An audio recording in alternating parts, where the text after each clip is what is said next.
for this program is provided by Annenberg CPD to advance excellent teaching.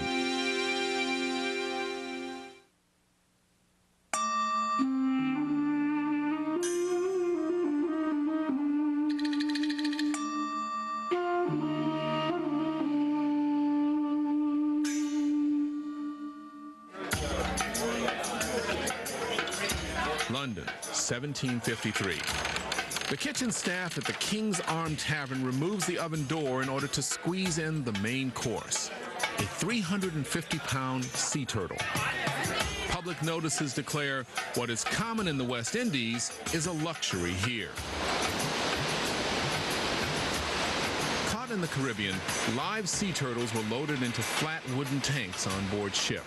Turtle soup became so popular that by the 19th century, England was importing 15,000 turtles per year.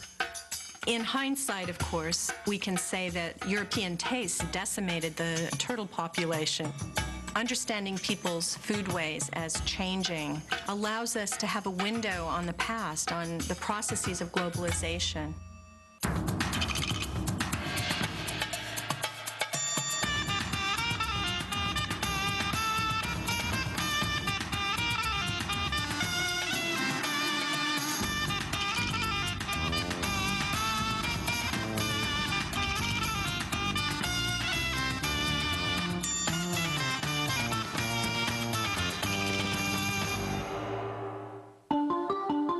In the 16th century, the world first became connected by a network of trade routes. Ships carried foodstuffs, textiles, metals, and other items of value from one part of the world to another. This global trade dramatically changed the patterns of food consumption and production over the next 300 years. Local and regional cultures were also changed. And for the first time, a global culture began to emerge. Studying food is an ideal way for historians to study the impact of globalization. The production, transportation, and consumption of food changed dramatically as a result of this new globally connected system of trade. The globalization of slave labor, opportunities for economic gain through importing foods, and the addictive quality of certain foods like coffee, chocolate, and sugar are three of the forces that altered individual lives, whole societies, and the entire picture of global trade. These changes in the food supply led to demographic changes, shifting millions of people across the globe.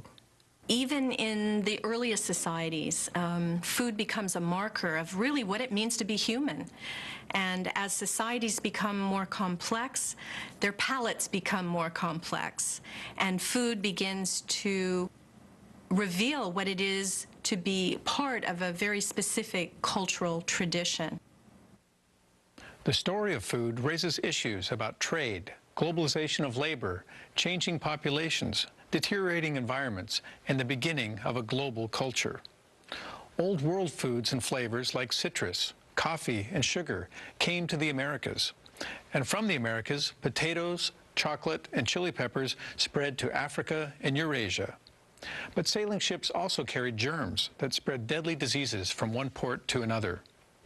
Hundreds of vessels transported humans, bought and sold as slaves. The slaves, in turn, played a role in supplying the necessities and luxury items, feeding local and global tastes. The supply and demand of these new foods caused major population shifts. The decline of populations in some regions and increasing populations were supported by the new foods in other regions.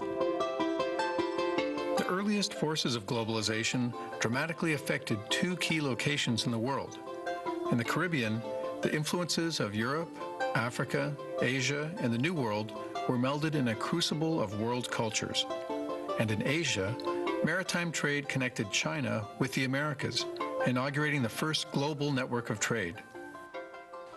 After 1500, neither region could be understood without reference to the wider world. Food provides a window on the process of globalization, and in turn, on globalization's cultural, economic, environmental, and social impact.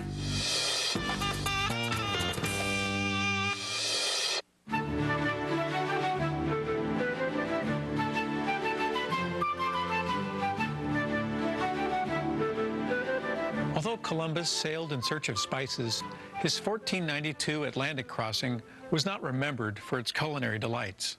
The basic foodstuff on board was the sea biscuit, a twice-baked bread of wheat flour that was so hard and so infested with weevils that eating it could be nearly as injurious as persistent hunger. At the beginnings of the voyages, the ships were well stocked with preserved foods, dried lentils, and foods preserved in vinegar. But towards the end of the voyages, and sometimes these voyages could be unpredictably long, at the end of these voyages, they were forced to eat things like rats and seabirds. Although they were a welcome sign of land, they were also a welcome sign of meat. And the oily meat from the seabird found its way to the table. Sailors faced more risks than starvation. Dangers lurked in the casks used to store liquids on board. Lead poisoning contaminated the sailors' drinks, causing a malady ship's physicians called dry bellyache. Nearly half of the seafaring Europeans leaving the continent for Africa or the Americas would never return. For those who survived, a different menu would await them in the West Indies. The indigenous peoples of the Caribbean, among them the Arawaks, Tainos, and Caribs, subsisted on a diet that was fished, farmed, hunted, trapped, and gathered from their lush island environment.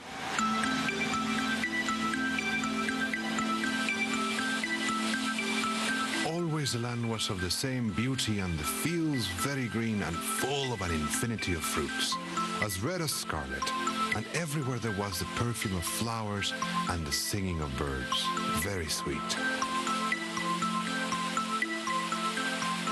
On Columbus's second voyage, from 1493 to 1496, the royal physician, Diego Alvarez Chanca, wrote about the flora, fauna, and peoples of the Caribbean.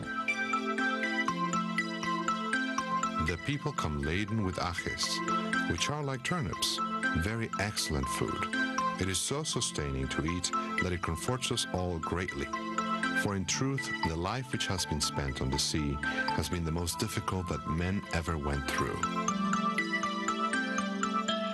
European sailors encountered strange and seemingly magical substances in the New World. Tobacco, for one. The native peoples ingested or smoked it as a religious drug. And an Aztec drink that combined two potent ingredients for spiritual ceremonies, the cacao bean, which the Aztecs called chocolatl, and hot chili peppers. They were used to flavor drinks. They were used in ceremonial occasions. They were used in warfare. The smoke of the chili pepper could offend the eyes of the enemy.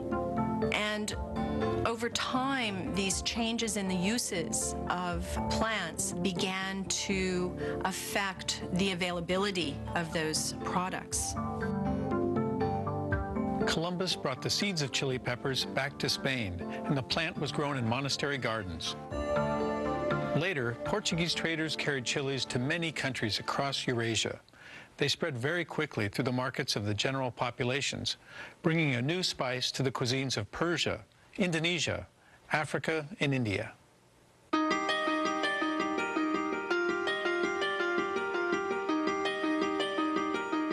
The uses of foods changed as they moved into new cultural contexts.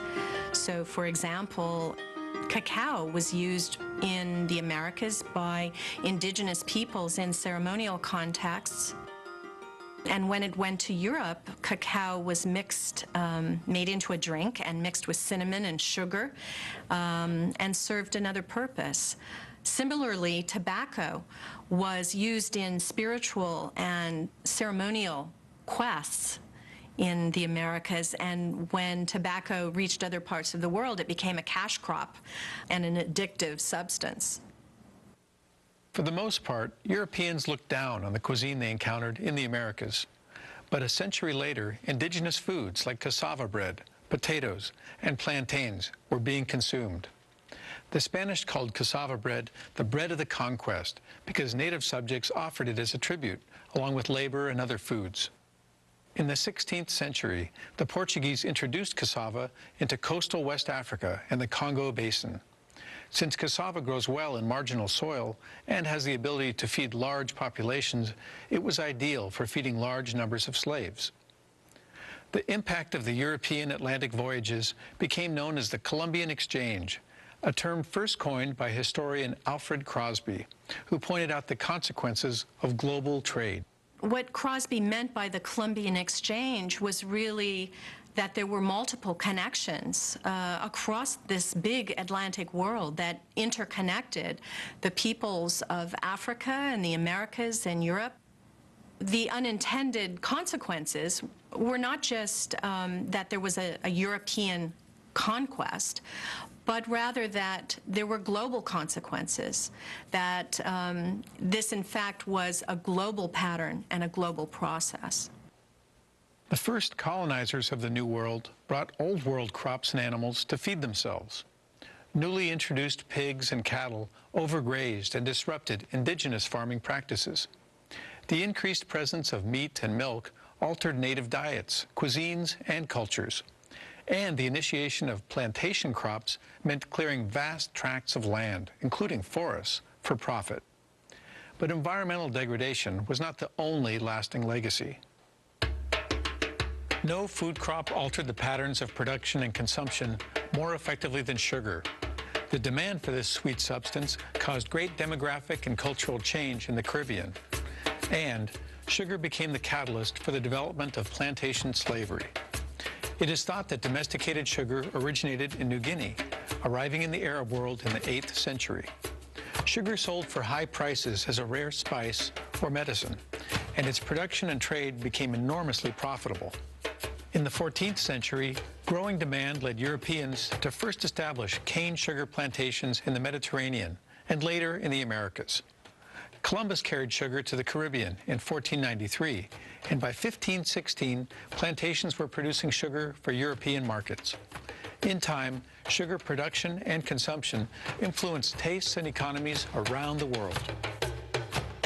From a business standpoint, sugar cultivation required both large investments of capital and a steady supply of labor. Plantation slavery became the dominant mode of production in the tropics.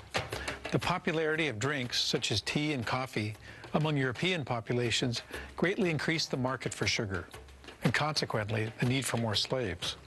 Between 1508 and 1885, slave ships transported at least 12 million enslaved Africans across the Atlantic Ocean. Africans really constituted two sides of that triangle. They were consumers of products brought from Europe to Africa, and Africans themselves became commodities in the slave trade as they were transported across the Atlantic into the Americas. Not all Europeans supported the slave trade. In England, an abolitionist pamphlet brought home the issue of slavery for the ordinary citizen. As the Englishman sweetens his tea, let him reflect on the bitterness at the bottom of the cup. The Caribbean colonies brought together cultures and cuisines from different continents, and the European diet did not survive the tropics unaltered. The cultural patterns of enslaved African peoples had a definite impact on their slave masters. On the island of Jamaica, the cuisine of Maroons, communities of freedom fighters and runaway slaves, influenced the new British overlords of the island. Not even Lady Maria Nugent, the wife of the Jamaican governor, was immune to the swirling aromas of cultural change. The first course was entirely of fish, excepting jerked hog in the center, which is a way of dressing it by the Maroons. In her diary entry of March 1802, Lady Maria Nugent described an elegant estate dinner that offered tables laden with foods derived from many cultures. There was also a black crab pepper pot, for which I asked the recipe. It is as follows: a capon stewed down, a large piece of beef, and another of ham. Also, stewed to a jelly, then 6 dozen of land crabs, picked fine, with their eggs and fat, onions, peppers, okra, sweet herbs, and other vegetables of the country. And this, well stewed, makes black crab pepper pot. The foods on Lady Nugent's table really represent the coming together of culinary traditions from different parts of the world. The jerked hog was a tradition invented by Maroons, which came out of African culinary traditions of smoking meat and cooking it very slowly. Cassava was indigenous to the Americas and an essential part of many pepper pots, which were single stew dishes. In addition, a number of the ingredients came from different parts of the world. Lady Nugent's feast gives testimony to the process of creolization, the blending of diverse peoples, each with unique cultural traits.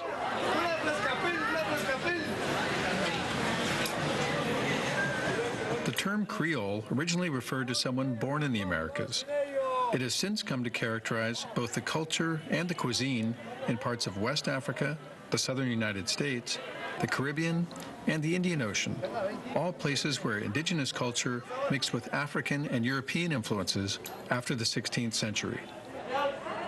Foods in the Caribbean really reflect the process of Africanization. And food played an important role in African resistance. Enslaved Africans were often put in the position of growing their own food on provision grounds because slave masters didn't provide enough food for them. In addition, food formed a kind of resistance against the conditions of oppression under the colonial period. And in fact, often slaves used food in their resistance. Foods came to have special meanings, and foods, tastes, the meanings associated with them served to form a kind of resistance against domination.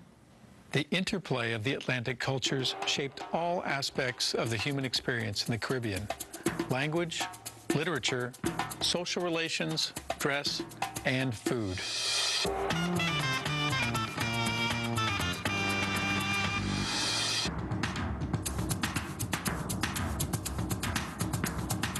At the time of Columbus's voyages in the Caribbean, China was the engine of economic demand in East Asia and beyond.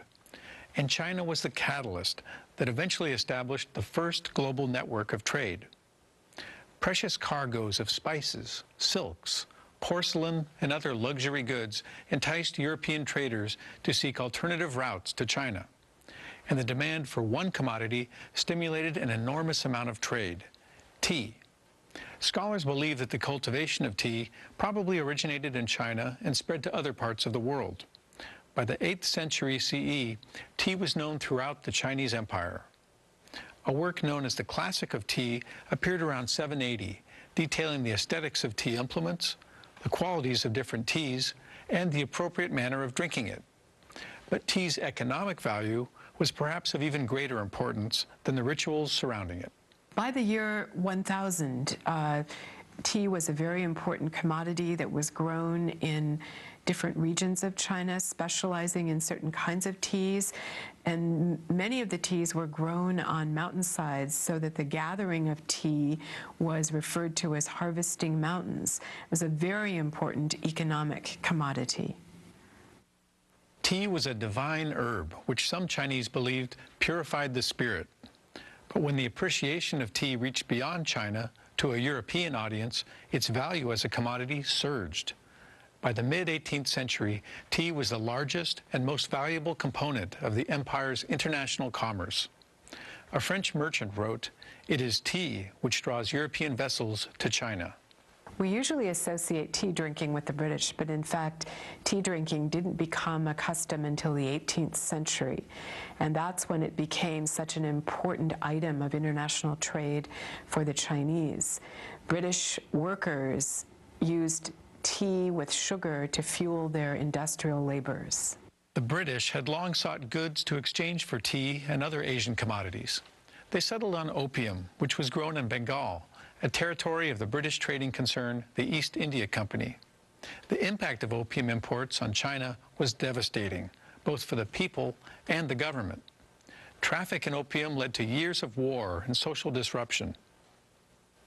By the 19th century, Europeans began to fill their demand for tea from other sources besides China.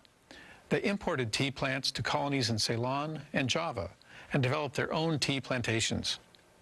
The British Parliament gave up to 3,000 acres of land in the northeast region of India to any European planter who cultivated tea for export.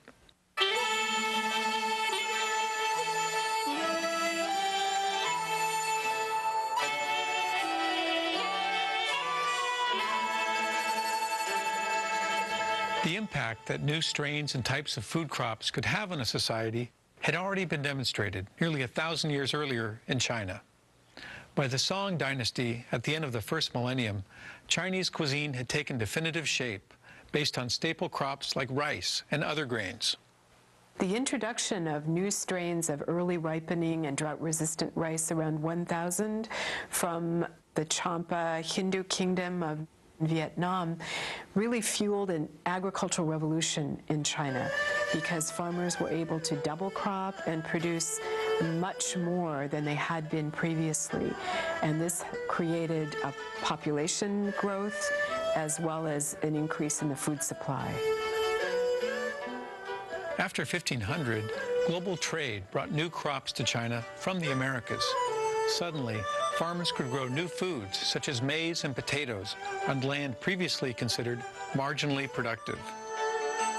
The New World food crops that were introduced into China from the Americas, corn, sweet potatoes, peanuts, brought about profound changes in the productivity level of Chinese farmers. Within a century, huge population gains marked the success of the Chinese agricultural system and the benefits of newly imported crops. China's numbers increased from 165 million in 1500 to 310 million in 1650. In 1720, Frenchman Pierre Poivre traveled to China and marveled at China's agricultural success. By what art can the earth produce substance for such numbers? I examine and pursue the farmers through their operations and observe that their secret consists simply in manuring fields judiciously, plowing them to a considerable depth, sowing them in the proper season, turning to advantage every inch of ground which can produce the most considerable crop, and preferring to every other species of culture that of grain, which is by far the most important. By Poivre's time, markets, merchants, and the Chinese state made it possible to transport grain up to 1,000 miles. Trade, innovation, and adaptation were changing the landscape of food in China. The slopes of southern China now grew American foods like sweet potatoes, beans, peanuts, cacao, pineapple, squashes, tomatoes, and maize. But by the 18th and 19th centuries, those crops were also becoming more a part of the regular diets of people. And in the 18th and 19th centuries, for example, the white potato was spread by French missionaries and became a more important part of Chinese cuisines. When these New World food crops such as potatoes or corn were first introduced, people viewed them as famine food, that they were eaten only when the rice or wheat crops failed. By 1800, China accounted for more than 1/3 the planet's population. China's diet and agricultural practices, like those of the rest of the world, had been significantly impacted by the introduction of new food crops. The wisdom of moving food around the world has been questioned by people over the centuries. Many believe that it changed the very order of nature. How long has the manipulation of local food sources been going on? If I wanted to taste a dish from the end of the earth, I would rather seek it out there than to have it brought to me. For the most exquisite dishes always lack a seasoning that cannot be brought with them and that no cook can give them. The air of the climate that produced them. It is only at great expense that some rich man in Paris succeeds in having bad vegetables and bad fruits on his table the whole year round. French philosopher Jean-Jacques Rousseau expressed his fear of consuming foods from other lands back in the 18th century. We tend to think of adulterated foods as a recent phenomenon. In fact, in the time of Rousseau, foods in France were undergoing tremendous changes. French cuisine went through a phase in which the new Asian spices from global trade, like saffron, ginger, passion fruit seeds, were rejected in favor of popular local native herbs, tarragon, basil, and thyme. Rousseau wanted foods that had passed through the fewest hands as possible before reaching his table. He observed that human beings had disrupted the very order of nature, and that taking food out of its natural environment was something to be feared. Feeding the world's growing populations has meant the genetic alteration of plants and animals ever since the invention of agriculture, domestication of plants and animals. The path towards genetically modified foods started more than 10,000 years ago on every continent. The tension between forces of globalization and local cultural tastes continues to shape what we eat and how we feel about what we consume. The meanings of food that both bind us together as a human species and express the diversity of our global past. As worlds and their accompanying foods collided, people were invited or forced to join into the creation of new cultural forms. The trade of food profoundly affected economies, populations, and cultures the world over. Throughout history, the production and consumption of food has been at the heart of the global patterns of change. What people eat has always expressed their identity, both for themselves and to others. As diets changed over time, cultures of consumption around the world changed also. And judging by the substantial transformations that have taken place since 1800, food continues to intensify the flavors of our global community.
Funding for this program is provided by Annenberg CPB to advance excellent teaching.